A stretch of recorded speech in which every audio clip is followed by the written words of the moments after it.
Cette semaine, il se passe des choses étranges dans le buzz, des Stranger Things, si vous voyez ce que je veux dire. Au beau milieu d'une bataille des sexes, nous mènerons une expérience interdite, mais toujours avec brio. Tout cela nous mènera-t-il à l'annihilation? Réponse en fin de programme. Bienvenue dans Buzz. Est-ce que tu veux t'éclater avec moi? C'est demandé si gentiment. À l'affiche du Buzz, Battle of the Sexes avec Emma Stone. Le brio d'Yvan Attal avec Daniel Auteuil. L'expérience interdite avec Ellen Page. Et Annihilation avec Nathalie Portman. Cette semaine, les stars sont partout, épinglées dans le ciel, radieuses à l'écran. Ah, c'est bien ça. C'est ça que c'est bon même.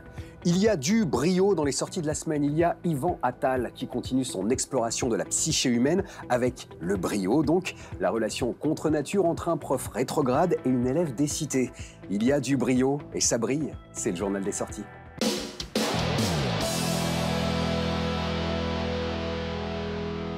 Mademoiselle, s'il vous plaît, vous êtes en retard. Mais ça va, je suis arrivée avec 5 minutes de retard. Pourquoi vous vous acharnez sur moi comme ça, là? Ah, voilà le complexe de persécution qui pointe. Typique. Typique? Typique de quoi, exactement? C'est du racisme, vous avez pas le droit. On avait quitté Yvan Attal sur Ils sont partout, une comédie coup de sang. Il revient avec un film rassembleur. Le brio, c'est l'alliance entre un prof de droit réac et islamophobe et l'étudiante banlieusarde qu'il doit prendre sous son aile suite à un dérapage raciste. Tu vas bien avec ton histoire, toi? Toi, tu deviens la star de la fac et lui, il a le droit de continuer à être un gros raciste? Je comprends pas, là. T'es son amende honorable? La toile de fond du brio, un concours d'éloquence, autorise des dialogues vifs et bien balancés par le duo vedette. Daniel Auteuil, de retour en grâce, et Camélia Jordana, l'actrice qui monte. Mettez-vous ce stylo dans la bouche comme ça et articulez. Comme ça va, c'est halal. Là, c'est une provocation. Et si on pouvait témoigner de ce qui se passe après la mort? Qu'est-ce que tu racontes? Je voudrais que tu arrêtes mon cœur. Tu me laisses 1 minute et ensuite tu me rappelles. Fallait-il ressusciter l'expérience interdite de Joel Schumacher, sortie il y a un quart de siècle? Ellen Page ne s'est sûrement pas posé la question et incarne ici une étudiante en médecine qui cherche à découvrir ce qui se cache après la mort. C'est un bon jour pour mourir. Alors que la photocopieuse n'en finit pas d'approvisionner les scénarios d'Hollywood, le spectateur se demande si tout cela est vraiment raisonnable. Je pensais pas que les effets secondaires allaient apparaître et nous traquer. Fantastique encore avec la série qui fait le buzz en ce moment, celle qui fait débat. Stranger Things, c'est du fanservice facile pour les uns, un coup de chapeau nostalgique aux années 80 particulièrement réussi pour les autres. C'était le temps où on avait encore des cheveux, et c'est aujourd'hui du fun pour la Next Generation, celle qui occupe le devant de la scène dans la série, et à notre micro.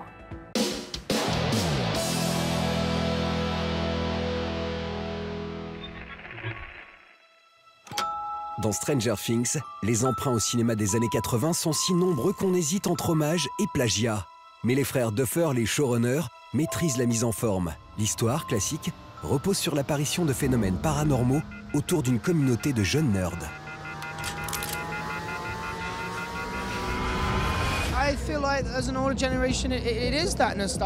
Pour l'ancienne génération, c'est la nostalgie qui opère. Elle a grandi dans les années 80, ce sont vos références, vous avez vu les films. En fait, nous sommes des années 90, mais nous avons vu ces productions étant enfants. Pour les plus anciens, c'est donc cette boîte à souvenirs. Quant aux plus jeunes, ils peuvent s'attacher aux personnages, il y en a forcément un qui leur correspond.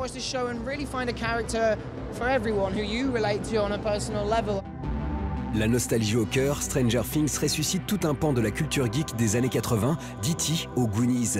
Au scénario, les frères Duffer n'évitent pas les raccourcis et les facilités. Mais la réalisation, le jeu des jeunes acteurs et l'esthétique marquée 80s en font une série à suivre. Ce ne sont pas des cauchemars. Ça se produit vraiment. C'est comme lorsqu'on est enfant, on joue avec son imagination. Spécialement dans cette saison, il y a beaucoup plus d'effets spéciaux numériques, les Demodogs notamment. Dans la saison 1, nous interagissions seulement face aux gros monstres incarnés par un acteur en costume. Obtenir la performance juste, je ne sais pas si juste est le terme.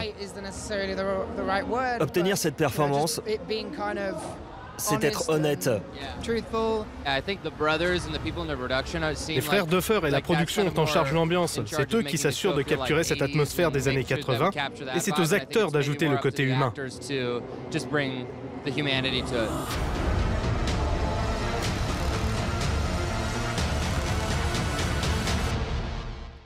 Allez, on abandonne les monstres de Stranger Things, direction les cours de tennis de Battle of the Sexes. Au départ, il y a une histoire vraie made in USA, celle d'un match presque grotesque entre un vieux joueur de tennis et la championne du moment. À l'arrivée, un triomphe pour le féminisme et 40 ans plus tard, un ace en plein cœur par les réalisateurs de Little Miss Sunshine. Interview, balle neuve, avec le concours de notre attaquant de choc, François Morel.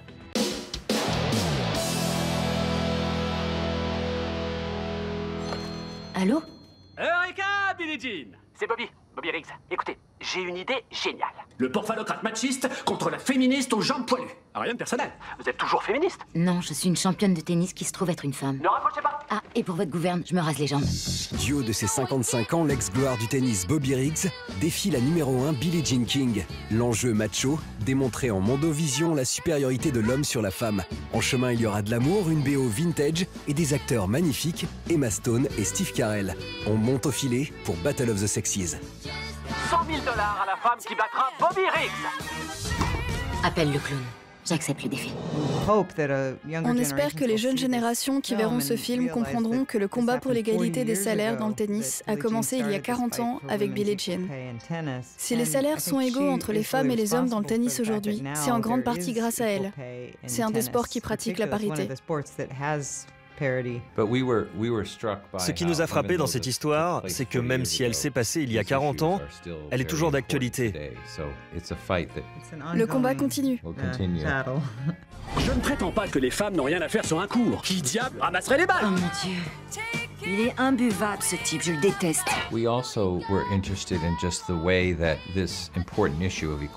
Le fait que cette lutte pour l'égalité a eu lieu dans une ambiance de cirque renvoie à la politique américaine contemporaine. Les gens considèrent la politique comme un jeu. Un divertissement. Un divertissement, oui. Ça devient du show business. On l'a vu avec notre dernière élection. Trump est une star de télé-réalité, pas un politicien. Assez parlé, place au sport. Au début des années 70, un mouvement féministe est apparu aux États-Unis. Ce qu'on raconte dans le film est arrivé en réaction à ça. Un homme seul s'est dit qu'il pouvait défier les femmes et les renvoyer à leur fourneau.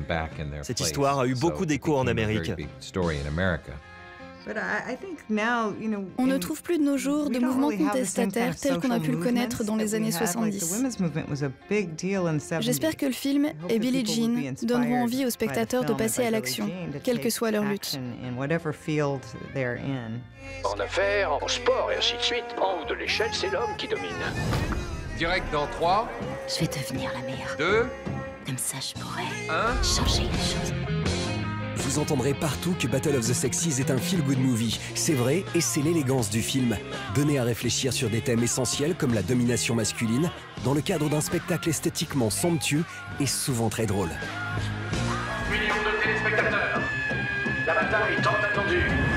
La bataille des sexes. Allez, on fait un dernier tour côté fantastique avec l'avant-première de Annihilation. Alex Garland, le scénariste de Danny Boyle sur Sunshine et 28 jours plus tard, nous a mis une baffe d'envergure cosmique avec sa première réalisation, Ex Machina. Bis explosita avec Annihilation, l'adaptation tout en vision stupéfiante d'un roman SF de Jeff Vandermeer. Avant la sortie en mars, on vous offre quelques images et puis juste après, on basculera en hyperespace avec le nouveau jeu vidéo Star Wars.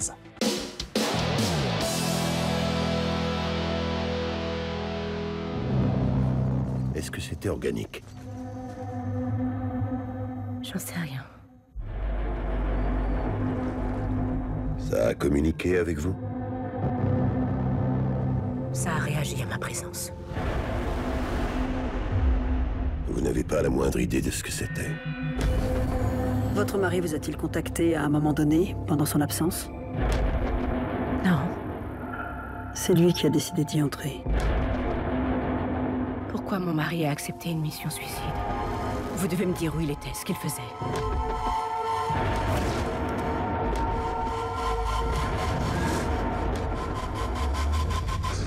Je dois savoir ce qu'il y a à l'intérieur. Je pourrais le sauver.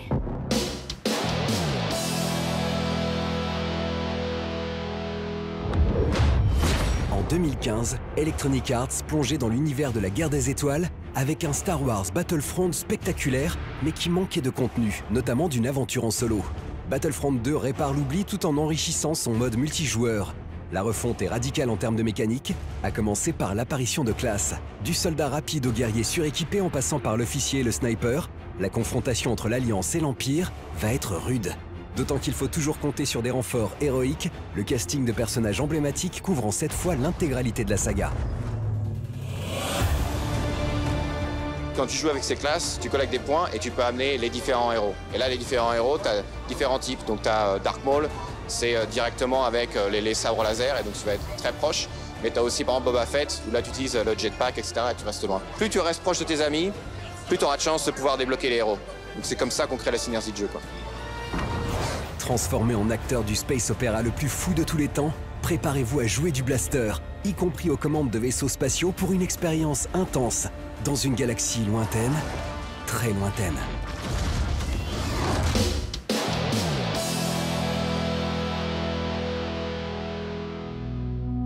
C'est l'un des romans majeurs de la SF contemporaine, une œuvre monumentale, une épopée où se mêle l'aventure avec un grand A et le récit plus intime d'une horde d'humains confrontés à la fureur d'un vent source de vie et de mort.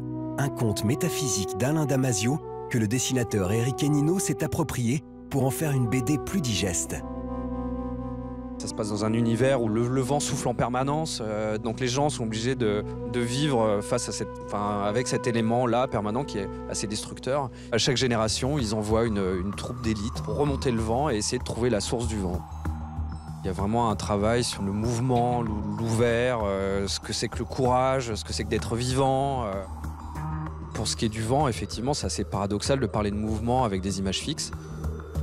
J'ai les onomatopées, effectivement, j'ai les mouvements de vitesse, il y a les particules qui volent. Pour moi, c'est pas l'adaptation du roman, c'est une adaptation, c'est mon adaptation, c'est ma vision des choses. La Horde du Contrevent, c'est une vision sublime, en même temps qu'une porte d'accès à un monde qu'on n'a pas fini d'explorer. Le résultat est époustouflant et grandiose dans sa mise en image. Le pari d'un fou qui concrétise son audace grâce à son talent. Avant de se quitter, on fait le point sur la photo finish. La femme sur ce cliché en noir et blanc, c'est Billie Jean King. Celle qui régnait alors sur le tennis des années 70 fait face à Bobby Riggs, un ex-champion à la retraite. Ces deux-là vont se rencontrer lors d'un match exhibition qui questionnera le patriarcat toxique de l'époque. Je vous en parle parce que Battle of the Sexes, qui relate cette histoire, sort cette semaine et c'est un film formidable. Tiens d'ailleurs, on va se faire une petite comparaison avec les acteurs du film. C'est plutôt ressemblant, non ? C'est la fin de ce buzz. À la semaine prochaine si le cœur vous en dit. Et d'ici là, faites-vous une toile.